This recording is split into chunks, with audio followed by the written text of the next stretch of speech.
We all have challenges, adversity, things we have to either figure out or fix or overcome. It's something that every single one of us has in common. Some of us are challenged by our station in life. Some of us are challenged by our stage in life. Some of us have challenges presented to us by those who are around us, circumstances beyond our control. Some of us have physical challenges, disabilities. Some of us are encountering financial hardship. All of us, at one time or another, have to face emotional and psychological difficulties. Often our relationships hit impasses, and all of us, on different levels, during certain seasons, all of us face spiritual battles. It's the tie that binds us. This we have in common. We are rarely under-challenged. We all encounter different variations and gradations of struggle. But it's not whether we encounter disappointment, hurt, and pain or not. It's when we are faced with those things, how do we respond? Pastor Chuck Swindoll is quoted as saying, life is 10% what happens to you and 90% how you react to it. Quit, camp, or climb. Surrender, settle, or surmount. Cave under it, or rise above it. Today's message is titled, It's Your Time to Rise. Yeah, I want you to tell the person next to you, just tell them it's your time to rise. Go ahead, tell them. Open your Bible today to Luke chapter 19. The Gospel according to Luke chapter 19. It's one of those iconic stories in the Gospels. It's one that only appears in Luke's Gospel, and you can't make this up. Especially because the beneficiary in this story is off the charts, unlikely, and at least at first, unlikable. We'll read the whole story and then we'll come back and make some observations and applications. Luke chapter 19, beginning in verse 1, it says, Then Jesus entered and passed through Jericho.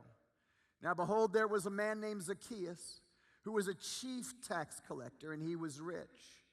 And he sought to see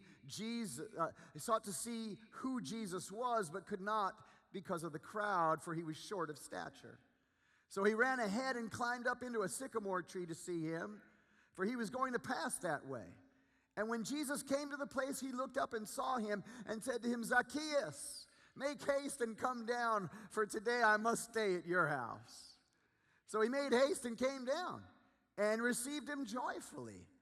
But when they saw it, they all complained, saying, He's gone to be a guest with a man who is a sinner.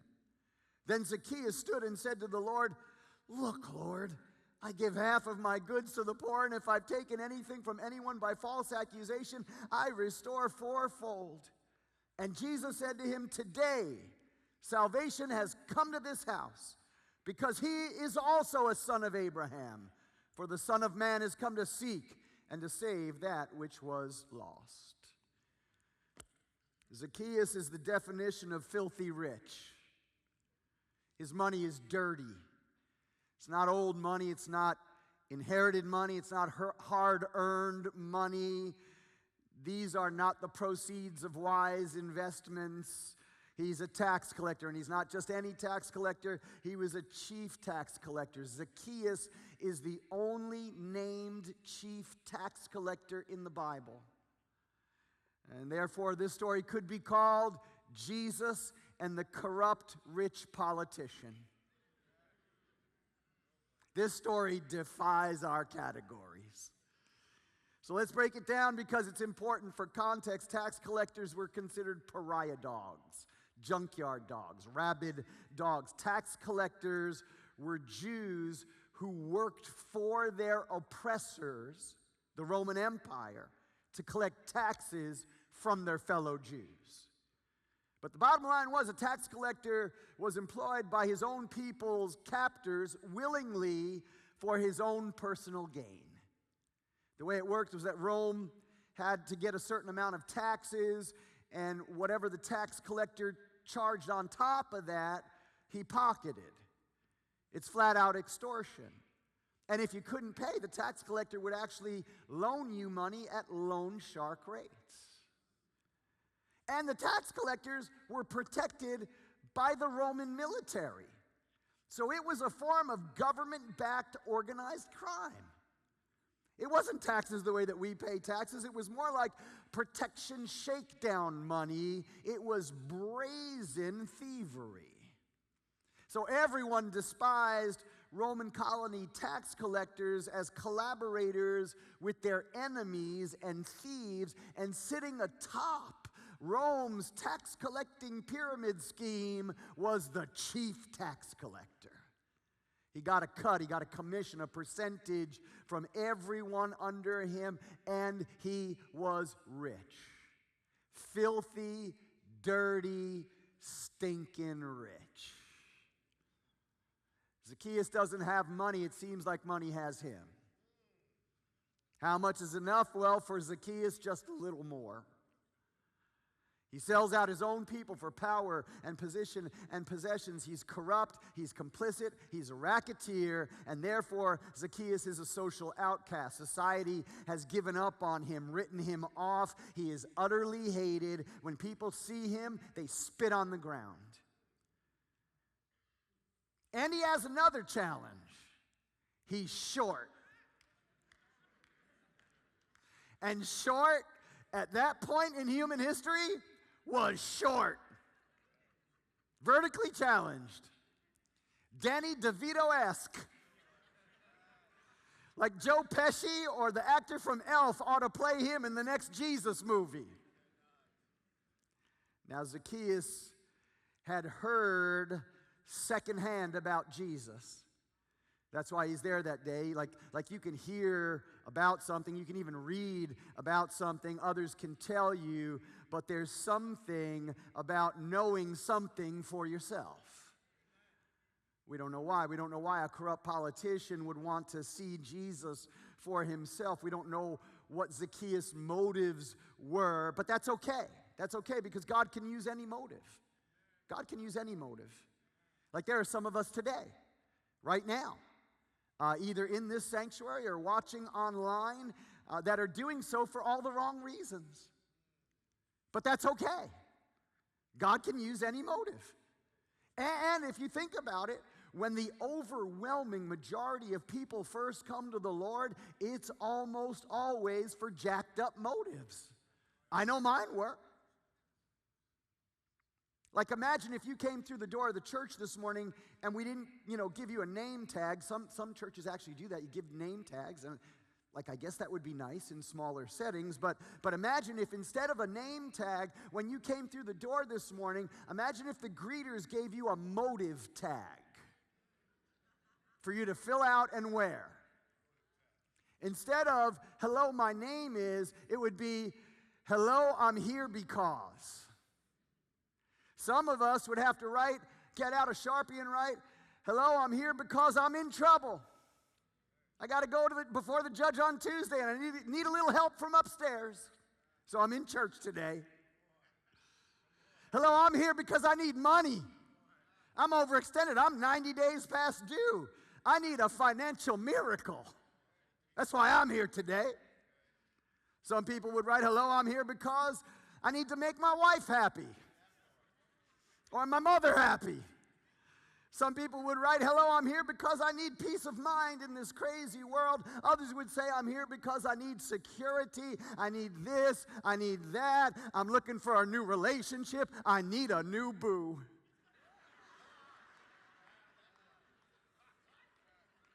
But that's okay. It's okay. God can work with wherever you're at. Zacchaeus was short, he was diminutive, he was compact, a wee lad. But that's not why he couldn't see Jesus. It's not. Read it again with me. Verse 3, and he sought to see who Jesus was, but could not because of the crowd, for he was short of stature. So he ran ahead and climbed up into a sycamore tree to see him, for he was going to pass that way. Zacchaeus couldn't see Jesus not only because like he couldn't get on the adult rides at the carnival, but because of the crowd. A taller person could have stepped away and said, "Oh, no, stand in front of me. That's fine. Just stand right here." Could have courteously put Zach in front of him. Someone could have even put Zach on their shoulders that day, right? But no one did. The crowd kept Zacchaeus from seeing Jesus, not simply his own height. Listen, the moment you start to show interest in Jesus, do not expect the crowd to be on board. The crowd will not applaud you. The crowd will not give you a leg up. The world will try to wall you out. The world will try to make fun of you. The world will try to make it hard for you, try to box you out. And the enemy will use people to try to dissuade you, to derail you, to get you off track, to lie to you and stop you from seeing who Jesus really is. But verse 4 tells us that Zacchaeus may have been short, Zacchaeus may have been naturally low to the ground, but he had no intentions of staying there. Listen carefully, if you can't see what you need to see where you're at, climb higher. If you're not where you want to be, if you're not where God wants you to be, if you're not realizing your full potential, if you're not tapping into your gifts and your God-given abilities, and if you're not flowing on the inside like you know you should be, you need to climb higher and get a vision of what you can be. You need to climb higher to get a vision of an alternative future. Now notice it wasn't just that he was short that he couldn't see, it was because of the crowd. It was because he was despised. It was because people took pleasure in pushing him to the back. It was because of the crowd, people wouldn't let him see Jesus.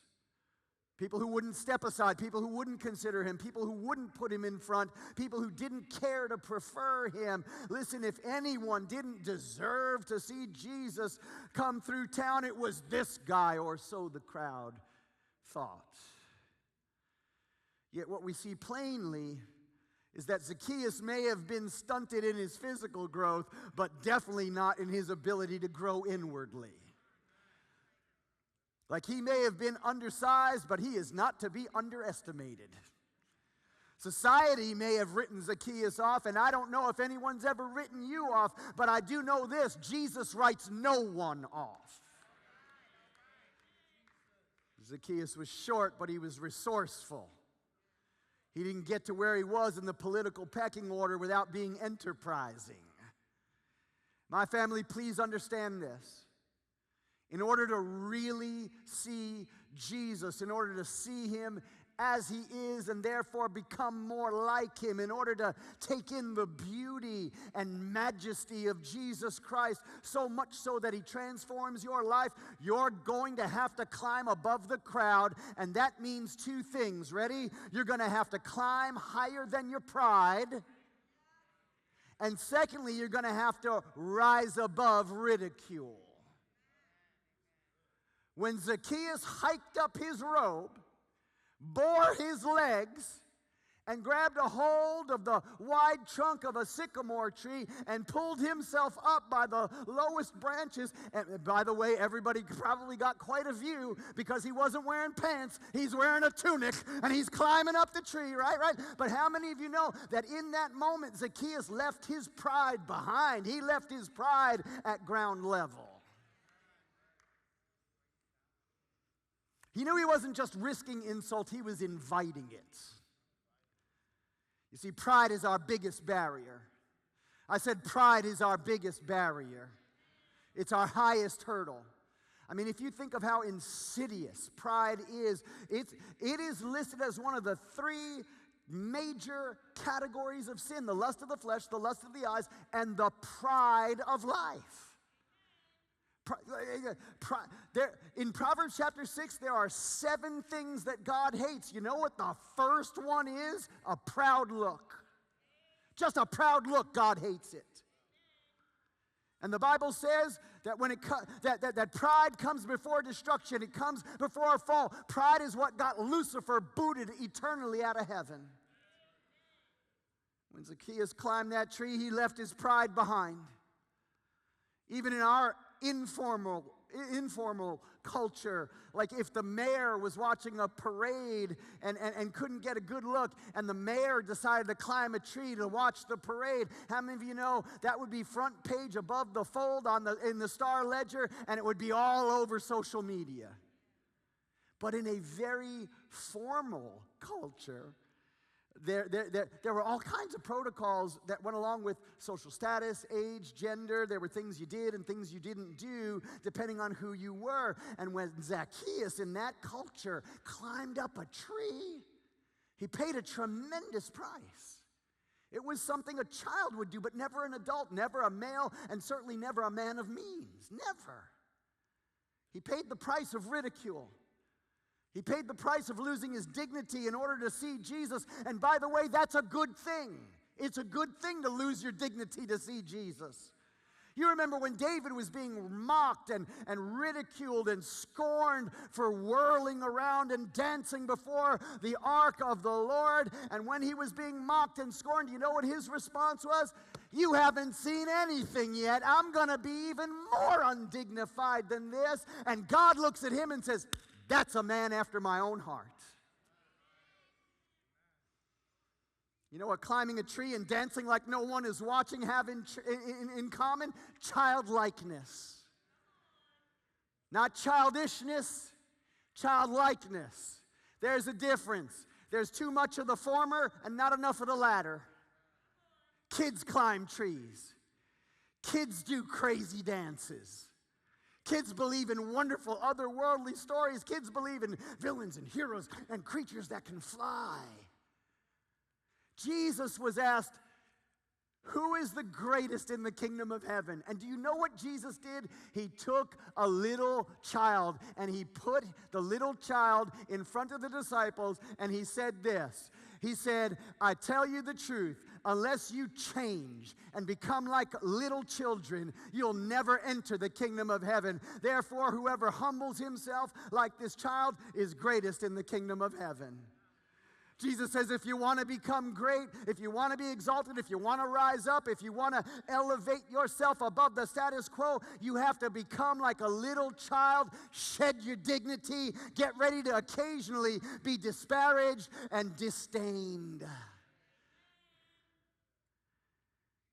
And when everyone else says you're a fool to believe, believe anyway.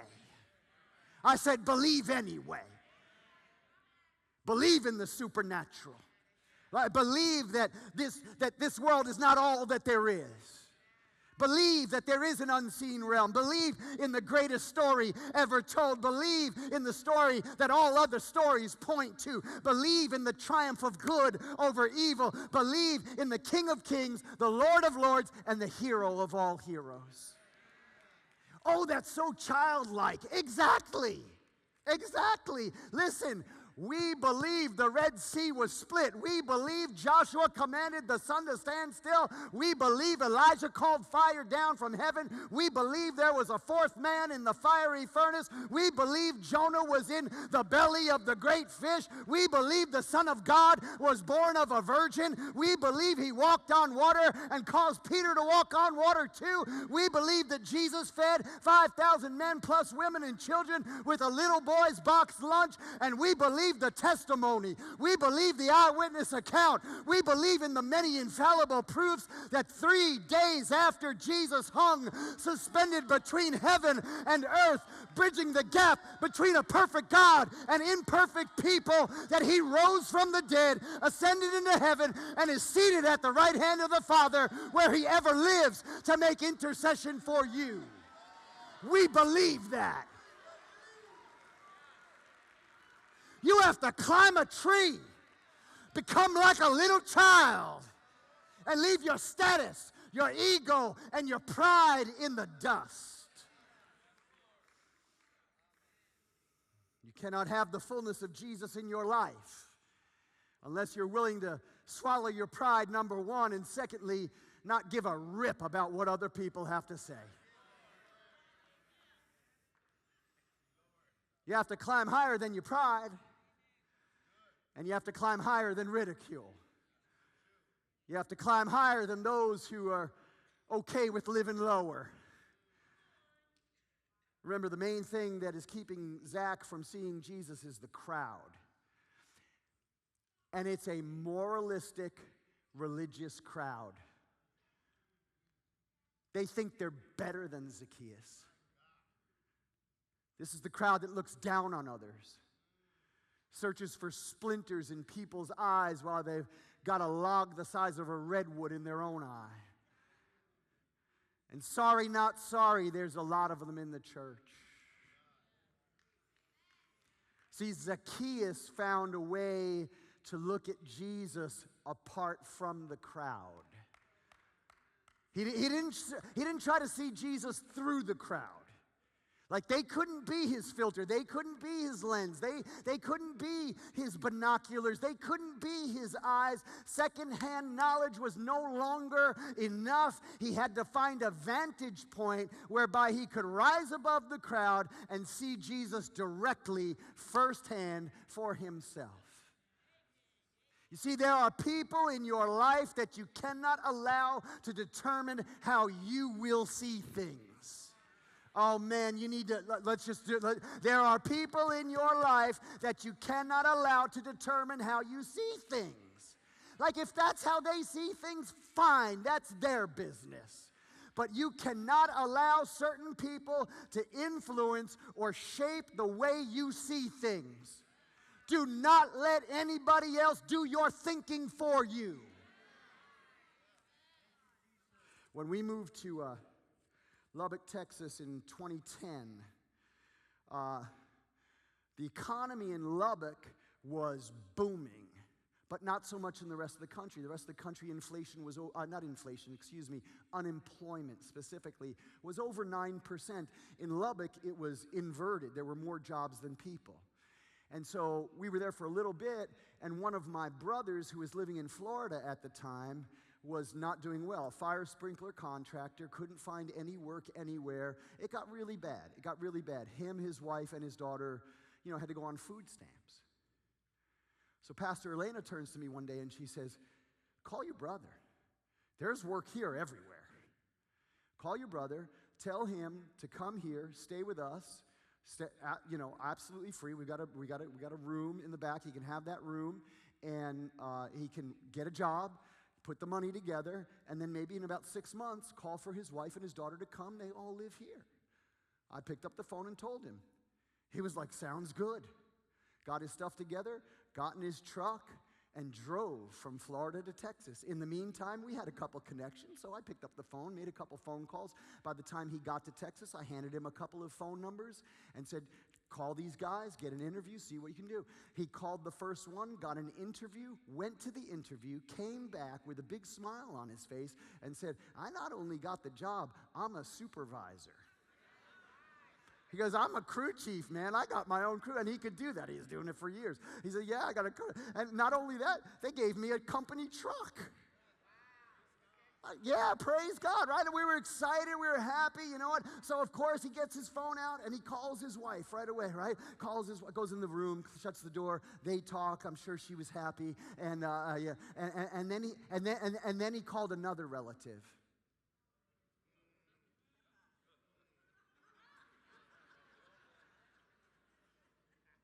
Yeah, you could almost write this story, he said the same thing to the other person.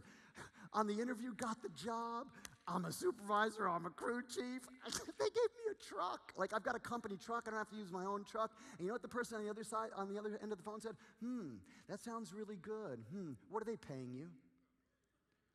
And he told the person. And the person said, really? They're taking advantage of you. They got a crew chief for that amount of money. They're taking advantage of you. Yeah, I can see right through it. Tomorrow, when you go in, you ought to go right to the owner and tell him you're not doing a thing until you get a raise.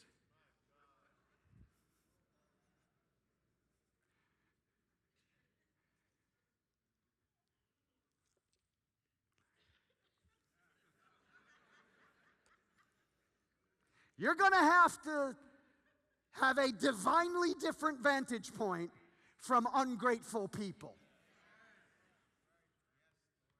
You're going to have a divinely different worldview from selfish people. You're going to have a divinely different outlook from stiff-necked people, and you're going to have to see things divinely different from mean-spirited, malicious people.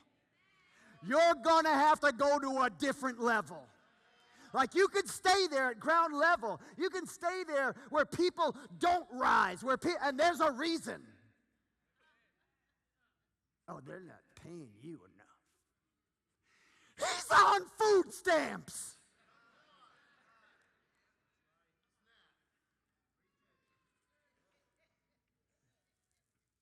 You're going to have to go to a different level. Listen, a higher level. God is not calling you to see the way other people see. Wide is the gate, and broad is the way that leads to destruction.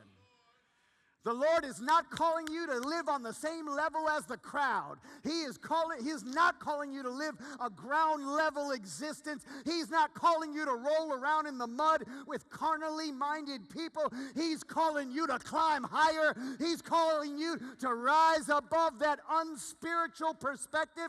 Listen, you have to rise above the Pharisees. You have to rise above religious snobs, people who list their spiritual achievements, who want to take credit for things that only God can do. Oh yeah, that happened when I prayed. Oh yeah, I fasted for 10 days and then that breakthrough came. Listen, you have to rise above the hypocrisy and inconsistencies of spiritually smug, judgmental, nasty people. And to some extent, listen, you're always going to have to deal with the haters. Always. And the higher you climb, the more they're going to try to pull you down. They follow Zacchaeus to his house. They even try to lambaste the Lord. He's gone to be a guest of a sinner. Jesus always had to deal with them. Sometimes silently, sometimes they weren't worth responding to, and other times he's straightforward. Let them have it verbally. Rebuke them sharply. Zacchaeus, on the other hand, says, I'm going to find out who Jesus really is. I'm going to see him for myself. I'm going to rise above the hypocrites, the critics, the false followers. I'm going to rise above the irreligious and the religious. Listen, you have to rise above all that, and you have to rise above all that. And if you have to climb a tree or a cell tower, you need your own vantage point. My family, it's time for you to rise above the crowd. You're not called to be like everybody else. You're not called to be average. You're not called to be a templated boilerplate existence. You're called to a sacred, holy, and heavenly exceptionalism. You're called to do the works that Jesus did and greater works than these because he ascended to the Father and gave you the Spirit. You're a chosen generation, a royal priesthood, a holy nation, God's very own special treasured acquired people. Listen, you're called to rise above mediocrity, to rise above selfishness, to rise above a me-first mentality. You're called to rise above inconsideration and intolerance and judging others and hatred and prejudice and belittling people who are not like you. That's not who you are. You're better than that. It's your time to rise.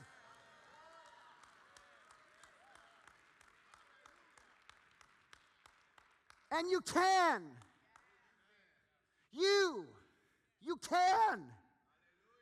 Want to know why? Because in a few days from this episode in Luke, there's about to be an exchange. Zacchaeus came down that tree, and Jesus would go up a tree. Zach is going to come down a tree to receive salvation.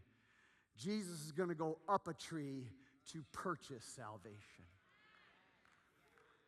Jesus went up that tree. He didn't go up a sycamore tree. He went up a cursed tree. For cursed is every man that hangeth on a tree. He was nailed to the tree at Calvary, at Golgotha, at the place of the skull, where he was made to be sin that we might be made his righteousness, where he was cursed so that you could receive blessing. God went up a tree for you. He humbled himself to that point. He humbled himself even to the point of death, even the death of the cross. My family, he didn't go halfway. I said he didn't go halfway. He didn't just do the bare minimum. And that's why you can't just get to know a little of Jesus. You can't know Jesus halfway. He doesn't just inform, he doesn't just inspire. You get completely revolutionized. To meet Jesus converts your whole life. Now, there's something powerful in verse 5. Verse 5 says this, and when Jesus came to the place, he looked up and saw him. Jesus saw Zacchaeus. Amidst everyone else, he saw him. There could not have been anyone more dissimilar to Jesus in the crowd that day than Zacchaeus, but Jesus saw him. My family, we need to stop and see one another. We need to see past what separates us and look to what unites us. We need to be present with one another. We need to listen to one another. We need to see that everyone is made in the image and likeness of God. Jesus saw Zacchaeus. Jesus called him. He knew his name. Watch this in Isaiah 45 and verse 3 in the Amplified Bible. It says, and I will give you the treasures of darkness and hidden riches of secret places, that you may know that it is I, the Lord, the God of Israel, who calls you by your name. Zacchaeus! Like you can insert your name. Jesus can pick you out of a crowd because he knows your name and he calls you by your name. And what does Jesus say to Zach and to us? Zacchaeus, make haste and come down, for today I must stay at your house. Zach, come down. Because I must. That word must is day in Greek, and it means a necessity, an imperative, a non-negotiable. I must stay at your house. And the word stay in the original language means room and board. It's not just a meal. Jesus isn't going to go there and get done with dinner and say, hey, I got to run. I've got people to heal and places to go. He's not going to do that. Jesus had dinner and stayed. So what are we seeing here? We're seeing the order of grace. Does Zach say, like I'm going to stop cheating people, and then Jesus says, oh, okay, now I'll come to your house. Is that how it happens? No.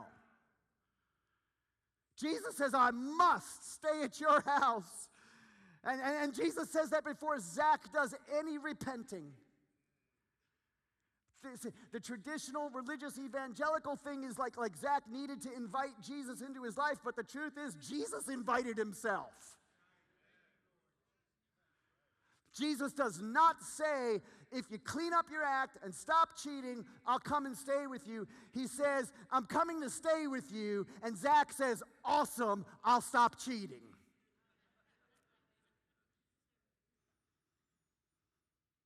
Jesus is saying, in spite of your transgressions, I want to be with you. In spite of your record, in spite of your history, in spite of your mistakes, in spite of your presumption, in spite of your past, I want to sup with you and stay in your house. I'm giving you myself first.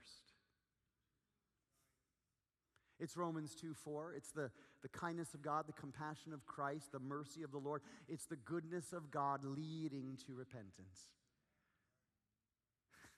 See, the love of the Lord has gone through Zach like a lightning bolt. Because you love me like that, Lord, I want to change. It's not because I change you love me. See, the love of Jesus Christ is not the reward for change. The love of Jesus Christ is the basis and the dynamic for change. It's the impetus, the motivation, the rocket fuel, the catalyst. The change doesn't merit love. The change is the result of love. Jesus doesn't say, salvation will now come to you. Jesus said, salvation has come to you. To meet Jesus means wholesale conversion. To meet Jesus changes you. But it's love first, then change. Love first, then courage. Love first, then obedience. Love first, then response. See, the grace, love, and acceptance of Jesus will always radically change you. And please understand this. Zacchaeus feels the love of Jesus because he knows the hatred of the crowd. He knows the crowd is disgusted by the very thought that a rabbi would eat at a chief tax collector's house. That doesn't make any sense to them. They find it repulsive. They consider Zach's home defiled, an unclean setting, and they're sure this disqualifies Jesus from being the Jewish Messiah. But when they saw it, they all complained, saying, he has gone to be a guest with a man who is a sinner. You see, love always costs something. This one seemingly small act of love cost Jesus his reputation. He bore the disdain of the crowd. And when you see someone love you at great cost to themselves, that moves you. But this should change our lives way more than it changed Zacchaeus' life. Way more. If this man revolutionized his life just knowing that Jesus loved him at the cost of his reputation, how much more should our lives be utterly revolutionized knowing that Jesus Christ loved you and I at the cost of his life? He didn't just bear the disdain of the crowd. Ultimately, he bore death at the hands of the crowd. If Zacchaeus was changed by the knowledge that Jesus lost his reputation to love him, how much more should it move you to know that Jesus shed his blood and gave his life to love you? The people are so aghast that Jesus would go home and eat with a chief tax collector because, listen, to eat with someone in those days really meant something. Hospitality was a big, big deal. When you offered or accepted hospitality, you were offering or accepting friendship. And not just casual friendship, but real, deep friendship. They were going to eat in your house with your family. They were going to sleep in your home. You didn't invite someone into your home unless you were inviting them into the very core and rhythms of your family life. Jesus is saying, listen, if you want me in your life, you don't just meet me on Sunday. Don't just call me when you're in trouble. I want into the core and the rhythms. I want into every nook and cranny. I don't want to be a compartment of your life. I want to be your life. Jesus says, I'm coming to your home. I'm going to take a seat at your table. Just as if I were a dear friend or a family member, I'm going to love you in order to make you someone you didn't and couldn't make yourself to be. So he made haste and came down and received him joyfully. And then Zacchaeus says, then Zacchaeus stood and said to the Lord, look, Lord. Look, Lord. Do you hear the emotion? Like this is Zacchaeus becoming like a little child. Look what I can do. Look, no hands. Look, Lord. The Old Testament says that the tithe, 10%, was to be given to God, given to the temple, and then the temple would disperse to the poor, the widow, the orphan. Zach says, I'll give 50%. Not 10%, I'll give 50%. The Old Testament law says if you extort money from someone, you have to pay it back plus 20%. Zach says, I'm going to give back 400%. What does that teach us? A changed heart looks at money very differently. Yeah, it might get a little quieter now, but that's okay. That's okay. Listen, this passage of Scripture is clear, teaching us clearly. Like after Zach says that, what does Jesus say? Salvation has come to this house, for he too is a son of Abraham. Listen, here's one of the ways you know you're really saved. Your attitude towards money has changed. It's got to. It has to. Money is a competing lowercase g God in the Bible. It's an idol. It's the only competing non-God that has names, mammon, and filthy lucre. And yes, money is not the root of all evil. The love of money is the root of all evil. People can do exceptionally good things with money, but we've all seen the exceptionally horrific things that money does to people. That's because money makes a good servant, but a horrifying master. You have to master your money or it will rule you. And if you say, I'm a Christian, I believe in Jesus for salvation, but it hasn't changed you into a very generous giver, you haven't really understood what Jesus has done for you. Like you might have a basic mental understanding, but it hasn't completely formed you. This man, Zacchaeus, he doesn't know anything. He doesn't know anything yet. Not nearly, not half, not a fraction of what you probably know about Jesus, about salvation. Zacchaeus doesn't even know what Jesus is going to ultimately do to change him, and he's already changed. This is not, well, I'm one of your followers now, so how much do I have to give? Like if that's your approach, you're not getting it.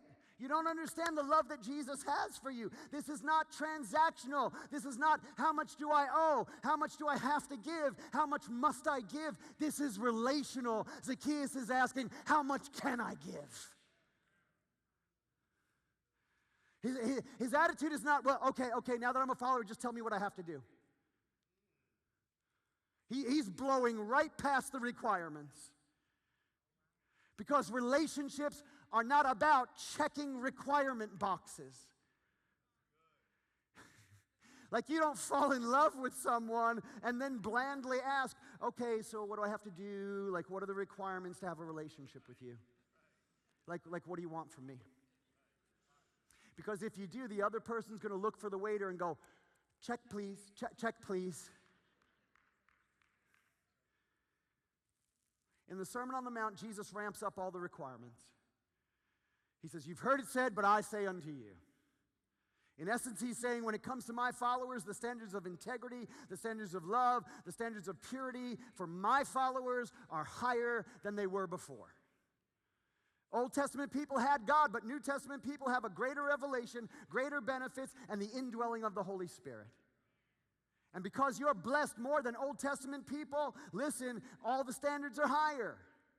To whom much is given, much is required.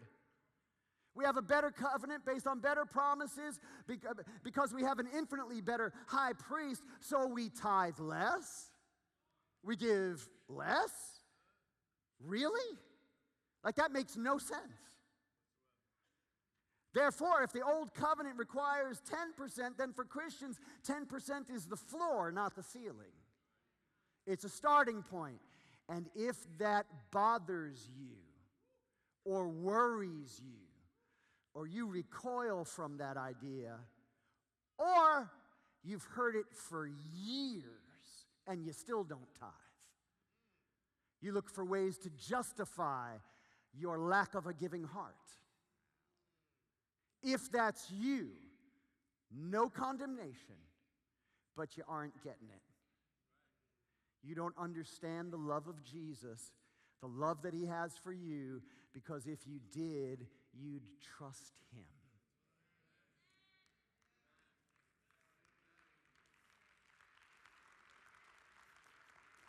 Thank you for that reluctant applause.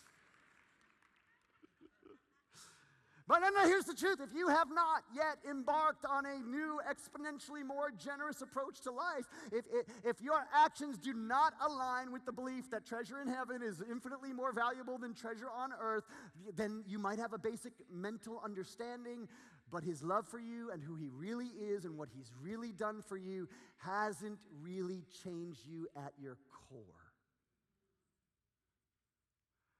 Zacchaeus is not covering up. He's not covering up what he's done. He's not hiding his head in the sand. He's not deflecting. He's not pretending, that stuff never happened. He's not just doing what is required.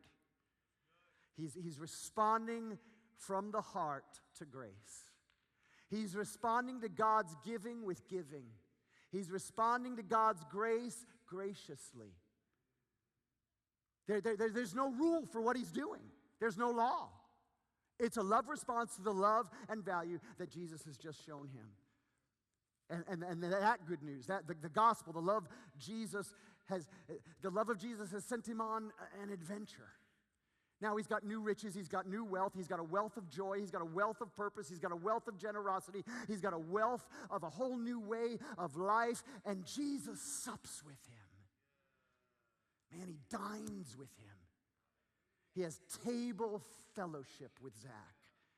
They called it a covenant of salt. They would say there's salt between us now, and that would mean that Jesus affirms him and loves him. Zacchaeus doesn't have to defend himself anymore to the critical crowd because Jesus defends him now. Did you see it? Jesus says, wait a second. You want to know what a real son of Abraham looks like? He looks like Zacchaeus. Want to know what my ministry, my mission is? The reason I came to seek and to save Zacchaeuses. Final thought. Zacchaeus originally climbed that sycamore tree just to get a glimpse. He climbed that tree just to get a better seat at the parade. And look at what he got. Acceptance, forgiveness, affirmation, a seat at the table that matters most. He got brought from the outside into the inside. He got a new life, new purpose, and the very Spirit of God infiltrating and infusing every nook and cranny of his life. My family, when you climb a tree, leave your pride behind and get but a glimpse of Jesus, you always get more than you expected. Always. Listen, you may have come to Jesus looking for an answer, but instead he gave you wisdom. You may have come to Jesus looking for forgiveness, but instead he gave you righteousness. You may have come to Jesus looking for meaning, but instead he gave you purpose. You may have come to Jesus looking for peace, but instead he gave you shalom. You may have come to him for healing, instead he gives you wholeness. You may have come to Jesus looking for help, but instead he gives you the helper within. You may have come to Jesus looking for a break, instead he gave you a breakthrough. You may have come to Jesus to recover, but he made you an overcomer. You may have come to Jesus just to survive, but guess what? Instead, he made you more than a conqueror. When you see Jesus, when you meet Jesus, you always get more than you expected.